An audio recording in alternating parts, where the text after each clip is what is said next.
पौराणिक, धार्मिक आणि ऐतिहासिक शहर म्हणून ओळखले जाणारे नाशिक, प्रभू श्रीरामांच्या चरणस्पर्शाने पावन झालेली ही नगरी, गोदावरी तीरावर वसलेलं, रामायणातील प्रसंगांना जिवंत करणाऱ्या मंदिरांनी नटलेलं हे नाशिक शहर. या नाशिकमध्ये आहे एक अनोखं मंदिर, बायकांचा राम. एक नाव जे ऐकताच उत्सुकता जागृत होते. पण या नावामागे आहे एक प्रेरणादायी इतिहास.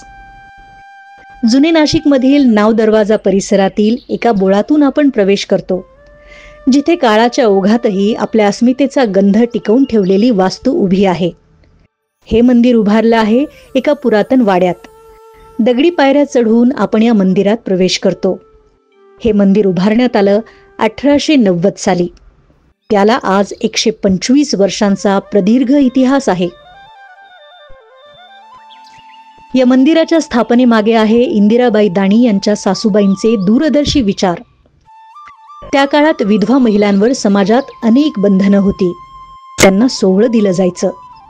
अशा काळात आपल्या सुनेचा चरितार्थ चालावा, तिच्या हातून सेवा घडावी म्हणून त्यांनी हे मंदिर उभारलं. सामाजिक बंधनावर मात करून महिलांनी मिळून हे मंदिर उभारल्यामुळे याला बायकांचा राम असं नाव मिळालं. या मंदिरातील श्रीराम, माता सीता, भ्राता लक्ष्मण आणि हनुमान यांच्या मूर्ती खास सज्जनगडावरून पालखीतून आणण्यात आल्या. यानंतर विधिवत स्थापना करून मंदिरात त्यांची प्राणप्रतिष्ठा करण्यात आली. काय मंदिराचे वैशिष्ट्य? मंदिराचे वैशिष्ट्य म्हणजे हे आमच्या आजींनी स्थापन केलेलं मंदिर आहे. इथं पूर्वी सगळ्या बायका मिळून उत्सव साजरे करायच्या, त्यामुळे मंदिराला बायकांचं राम मंदिर असं नाव पडलं गेलं. हे जुन्या नाशकात नाव दरवाजा विभागात मंदिर आहे. जुन्या वाड्यामध्ये मंदिर आहे, घरगुती मंदिर आहे आमचं.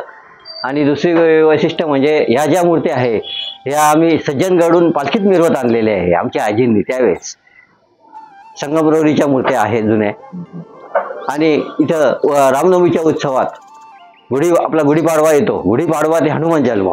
यावेळेस सकाळी 5 वाजता काकडा आरती, दुपारी 12 वाजता महानैवेद्य, दुपारी बायकांचं भजनं असतं, रात्री पुरुषांचे भजनं असतात. असं 8 दिवस उत्सव आम्ही जोरात साजरा करतो इथं. सांगता एक किस्सा म्हणजे कसं, पूर्वी लग्न झाल्यानंतर लहानपणी लग्न व्हायचे, त्याच्यानंतर काही दिवसांनी त्यांचे मिस्टर एक्सपायर झाले, तेव्हा त्या असं काहीतरी त्यांना हे पाहिजे व्हा म्हणून त्या उद्देशाने त्यांनी राम मंदिर स्थापन झालेले. त्यांच्या सासूंनी त्यांना स्थापन करून दिलं होतं राम मंदिर. त्यांचा उदरनिर्वाह पण होईल, रामापुढे जे काही थोडंफार येईल त्याच्याने, आणि देवाची सेवा पण घडते, या उद्देशाने ते राम मंदिर स्थापन केलं गेलं होतं. गर्दी असते काही? हो, आता तसं काही नाही, पण बायका पण येतात आणि पुरुष लोक पण येतात, तसं काही नाही. कारण आता पुजारीच आम्ही लोक भाऊ, त्यामुळे काही नाही तसं. मग काही विशेष कारण असेल? नाही, पूर्वी अशा मूर्त्या असं हे मिळत नव्हते ना, मग सज्जनगडाहून त्या स्पेशल ऑर्डर देऊन तयार करून पालखीत मिरवत आणलेल्या आहे त्या मूर्त्या. पालखी होती पूर्वी, पालखी पण निघायची आमची, पण आता काही कारणास्तव आम्ही पालखी काढणं बंद केलेले. विलास दामोदर वाघमारे आणि आमचे मोठे भाऊ विनोद दामोदर वाघमारे, हे दोघा भावांनी मिळूनच आम्ही सर्व उत्सव साजरा करतो. हे मंदिर बायकांचा राम म्हणून ओळखलं जातं, पण ते सर्वांसाठी खुलं आहे. रामनवमीच्या दिवशी दिवसा स्त्रियांचं भजन, तर रात्री पुरुष मंडळींचं कीर्तन, असं भक्तिमय वातावरण असतं. बायकांचा राम हे केवळ मंदिर नाही, तर स्त्री शक्तीच्या सामाजिक लढ्याचं, श्रद्धेचं आणि संस्कृतीचं प्रतीक आहे. नाशिकला आलात तर या मंदिराला नक्की भेट द्या आणि अनुभवा एका इतिहासाचा, श्रद्धेचा आणि समर्पणाचा गंध.